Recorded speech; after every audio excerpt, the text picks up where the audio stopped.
Le projet I Am for Mime, en fait, c'est un projet que j'ai réalisé avec un mime marceau, donc Dimitri Rekatchevski, qui donc, il y a plusieurs écoles de mime. Et donc celui, c'est un mime plutôt surréaliste. Donc l'idée dans cette création, c'était de pouvoir hybrider l'art du mime avec notamment les technologies.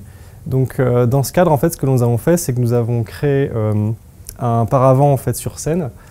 Et l'acteur pouvait jouer avec ce paravent qui était modulable et jouer avec son ombre.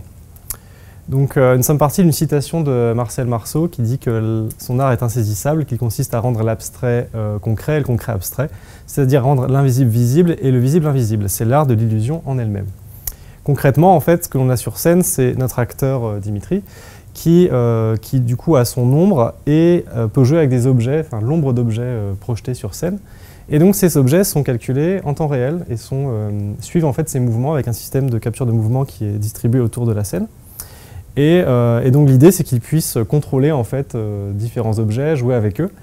Et ce qu'on a fait aussi, c'est qu'on a filmé son ombre et de temps en temps, en fait, on pouvait afficher son ombre virtuelle en fait, qui jouait en fait avec lui. Donc nous avons construit voilà, un paravent, donc simplement du tissu tendu sur un dispositif en bois. Et donc nous avons fait ce qu'on appelle du vidéo mapping, donc c'est un calage entre l'image virtuelle et le monde réel. Donc en fait on calculait par exemple, si on met une chaise qu'on a modélisée en 3D qui mesure 80 cm dans notre logiciel de 3D, quand on la reprojette ensuite sur scène, elle fera 80 cm de haut. Donc l'intérêt du calage, c'est de pouvoir en fait lancer des objets virtuels qui vont nous paraître à échelle ou réels. Et donc la pantomime se déroulait donc dans un théâtre et donc le mime, donc en fait ici nous avions notamment une vraie chaise sur scène et l'ombre d'une chaise virtuelle. Et donc l'intérêt du mime, c'est qu'il peut nous faire croire que certains objets sont réels et d'autres non. Et tout l'enjeu ici était d'hybrider en fait les objets réels et virtuels et créer la confusion chez le spectateur pour créer voilà, de l'illusion, de la surprise.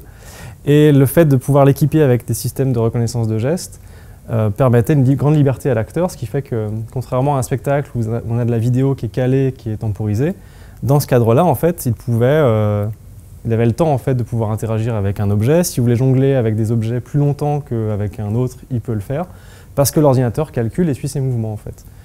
Et ça, notamment, c'est arrivé dans le cadre d'un bug. Un jour, on lance la scène et l'ordinateur peut aussi se tromper de temps en temps. Et ça fait partie aussi, nous, des questions esthétiques qui peuvent apparaître. On a l'impression que c'est reproductible à l'infini, et dans ce cadre-là, la chaise devait être au sol, elle est au plafond. Et on a trouvé ça plutôt intéressant en termes plastiques, donc on l'a gardé et on a fait une scène complète où on perdait le contrôle des chaises et les chaises se multipliaient et on était envahi de chaises. Et donc c'est intéressant dans le processus de création de pouvoir utiliser aussi bien notre système temps réel qui aussi, comme il est, on va dire, calculé en live, peut dérailler ou au contraire nous surprendre. Donc, ça nous a permis, voilà, ça nous a inspiré, tout comme ça nous a aussi des fois fait poser des questions on va dire de création.